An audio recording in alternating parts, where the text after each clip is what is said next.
नमस्कार, मी पंजाब डक. आज फक्त काय झालं, तळ कोकणातून ते पाऊस पुढे सरकालाय आणि आज रात्रीपर्यंत बऱ्याच भागामध्ये मग काय होईल, सातारा, सांगली, सोलापूर, कोल्हापूर, अहिल्यानगर, पुणे, त्याच्यानंतर इकडे बीड जिल्हा, लातूर जिल्हा, धाराशिव जिल्हा, मराठवाड्यापर्यंत आते मदाल मारण आणि इकडे थोडी उत्तर महाराष्ट्राकडे काही जिल्ह्याकडे जाईल म्हणून हे अंदाज लक्षात यायचा.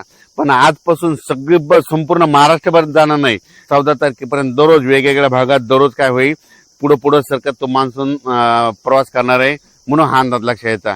राज्यात सर्व शेतकऱ्याला सांगू इच्छितो, पेरणी करताना शेतामध्ये जायचं, जमिनीमध्ये ईदभर ओल असेल तरच पेरणीचा निर्णय घ्या. नसता 4 बोट ओल असेल, 6 बोट असेल तर पेरणी करू नका म्हणून हे देखील सर्व शेतकऱ्यांना लक्ष द्यायचं.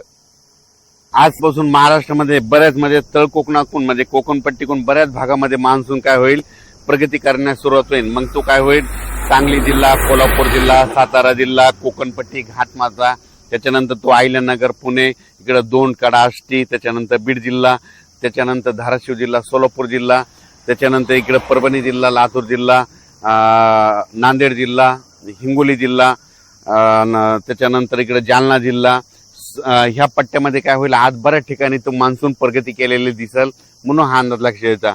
आज मात्र संपूर्ण महाराष्ट्रभर जाणार नाही, फक्त आज मात्र काय होईल माहितीये का, की मध्ये आज सुरुवात झालेली आहे, तर तसं तर रात्रीच बऱ्याच ठिकाणी पाऊस सुरू झालेला आहे.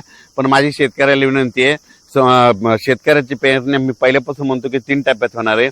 7 जून ते 14 जून मध्ये जर असा काही ठिकाणी पाऊस पडला आणि ईदभर ओल गेले तर त्यांच्या पेरण्या लागतील. त्याच्यानंतर काय होईल, 20 जून शेवटच्या आठवड्यात, जूनच्या 20 जून त्या 30 जून मध्ये एक पाऊस येईल, त्याच्यामध्ये पेरण्या होतील. आणि त्याच्यानंतर त्याच्यातून जर काही शेतकरी उरले तर 10 जुलै ते 15 जुलैमध्ये पाऊस येणार आहे आणि त्याच्या शेतकऱ्याच्या पेरण्या होणार आहेत म्हणून हा अंदाज लक्षात यायचा. मान्सूनचा पाऊस आहे, तुम्हाला सांगतो की लातूर जिल्हा एक त्यांच्या पेरण्या लागतील, कारण की काल देखील खूप पडला आणि आणखी तिकडे देखील आहे.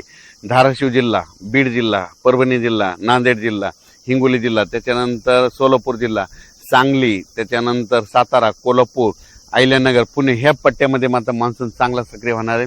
त्याच्यानंतर विदर्भात पण काय होणार आहे, यवतमाळ जिल्हा, वाशिम जिल्हा, त्याच्यानंतर वर्धा, नागपूर, भंडारा, गोंदिया, चंद्रपूर, अकोला, अमरावती, बुलढाणा, ह्या पट्ट्यामध्ये चांगला आहे मान्सूनचा पाऊस चांगला सुरुवात करणार नाही आणि यांच्या देखील मात्र पेरणीला चांगला योग येईल म्हणून हे देखील लक्षात यायचं.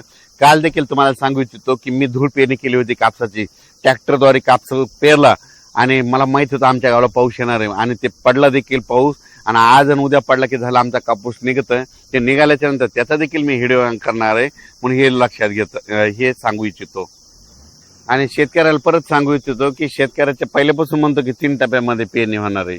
एक पहिला 7 जून ते 14 जूनच्या दरम्यान जिथे जास्त पडेल त्यांच्या पेरण्या ईदभर ओल गेली त्यांच्या पेरण्या सुरू होतील.